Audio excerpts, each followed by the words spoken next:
Hi hello నమస్తే welcome to మన హిందూ దేవాలయాలు.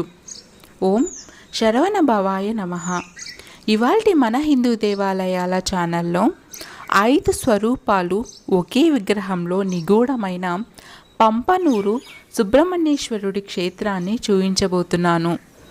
ఆలయ విశేషాలు తెలుసుకునే కన్నా ముందు, ఆలయాన్ని చూసే కన్నా ముందు మన హిందూ దేవాలయాల ఛానల్ని ఇప్పటి వరకు సబ్స్క్రైబ్ చేయకపోతే సబ్స్క్రైబ్ చేసుకోండి.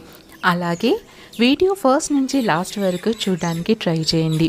వీడియో నచ్చితే తప్పకుండా లైక్ చేయండి, షేర్ చేయండి, కామెంట్ చేయండి.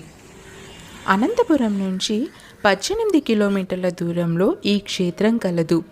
ఈ ఆలయాన్ని చేరుకోవడానికి అనంతపురం నుంచి రాయదుర్గం, కళ్యాణదుర్గం వెళ్ళే ఆర్టీసీ ప్రైవేటు బస్సుల్లో మనం ఈ క్షేత్రాన్ని చేరుకోవచ్చు.